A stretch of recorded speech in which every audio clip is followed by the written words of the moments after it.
ಕೊಡಬೇಕಾದಂಥ 33% reservation ಬಗ್ಗೆ ಇವತ್ತು ಎಲ್ಲರೂ ಕೂಡ ಹೋರಾಟವನ್ನು ಮಾಡುವ ನಿಟ್ಟಿನಲ್ಲಿ ಈ ನಮ್ಮ ವ್ಯವಸ್ಥೆ ಈ ದೇಶದಲ್ಲಿ ನಡೆದಿದೆ ಅಂತ ಹೇಳಿದರೆ ನಾವೆಲ್ಲರೂ ಕೂಡ ಮಹಿಳೆಯರು ಪ್ರತಿಯೊಬ್ಬ ನಾಗರಿಕರು ತಲೆ ತಗ್ಗಿಸುವಂಥ ವಿಷಯ. ದೇವರು ಕೊಟ್ಟರು ಪೂಜಾರಿ ಬಿಡಲ್ಲ ಅಂತ ಒಂದು ಗಾದೆ ಇದೆ.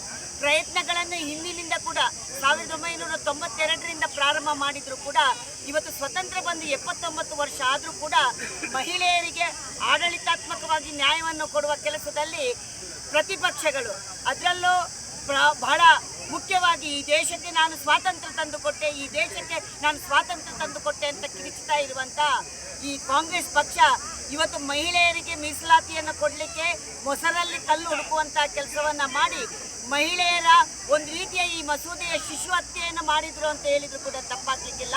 ಅಂಥ ಒಂದು ಬೇಜವಾಬ್ದಾರಿತನದ ಒಂದು ಕೆಲಸವನ್ನು, ನಿರ್ಣಯವನ್ನು, ಹೆಜ್ಜೆಯನ್ನು ಈ ಕಾಂಗ್ರೆಸ್ ಮಾಡಿದೆ. ಇದನ್ನು ನಾವು ಮಹಿಳೆಯರು ತೀವ್ರವಾಗಿ ಖಂಡಿಸ್ತೇವೆ.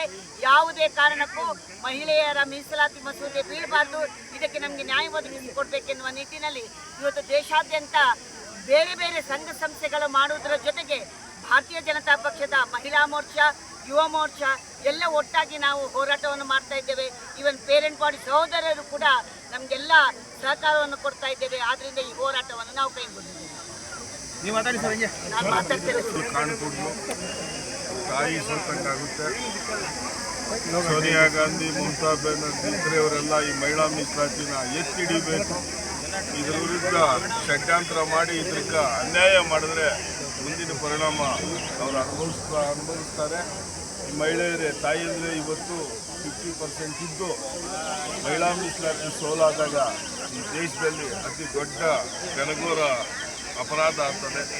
ಆದ್ದರಿಂದ ಮಹಿಳಾ ಮೀಸಲಾತಿನ ಸೋಲು ಮಾಡಬೇಕು ಅಂತ ಓಡಾಡ್ತಾ ಇರುವಂಥ ಷಡ್ಯಂತ್ರ ವಿಪುಲವಾಗಿ ಮುಂದೆ ಇದಕ್ಕೆ ಕೈಗಳಿಸ್ಲಿ ಅಂತೇಳಿ ಕೋರ್ಕೊಂಡು ಇವತ್ತು ದೇಶಾದ್ಯಂತ ನಡೀತಾ ಇರೋ ಹೋರಾಟದಲ್ಲಿ ನಾವೆಲ್ಲ ಭಾಗವಹಿಸ್ತೀವಿ. ಇವತ್ತು ಏನೇನು ಕಾರ್ಯಕ್ರಮ? ಇವತ್ತು ಮಹಿಳೆಯರು ಕಾರ್ಯಕ್ರಮ, ಇವತ್ತು ಆ ಮಹಿಳಾ ಕಾರ್ಯಕ್ರಮ ಪಾಲ್ಗೊಂಡಂಥ ನಮ್ಮ ಭಾರತೀಯ ಅವ್ರ ಮುಖಾಂತರ ಇವತ್ತು ಹೋರಾಟ ಮಾಡ್ತಾ ಇದ್ದೀವಿ. ಚಿಂತಾಮಣಿಗೊಂದು BJP ಪ್ರಾಬಲ್ಯವಾಗಿ ಬೆಳೀತಾ ಇರುವಂಥ ಪಕ್ಷ ಆಗಿದೆ. ಆದ್ದರಿಂದ ಈ ಮಹಿಳಾ ಹೋರಾಟ ಹಾಗೂ ಸಂಜೆ ನಮ್ಮ RSS ಬೈಠಕ್ ಅಂತ ದೇವನಹಳ್ಳಿಯಲ್ಲಿದೆ, ಅದರಲ್ಲೂ ಪಾಲ್ಗೊಂಡು ಇಲ್ಲ ಅವೆಲ್ಲ ಏನಿಲ್ಲ ಇನ್ನು ಮುಂದೆ. ಜನತೆಯ ನಾಯಕರಾದ ಶ್ರೀ ವೇಣುಗೋಪಾಲ ಮೇನವರು ಹಾಗೂ ಮಾಜಿ MLC ಆದ ಭಾರತಿ ಶೆಟ್ಟಿ ಅವರಿಗೆ ಸ್ವಾಗತವನ್ನು ಕೋರ್ತಾ ಇದ್ದೇವೆ.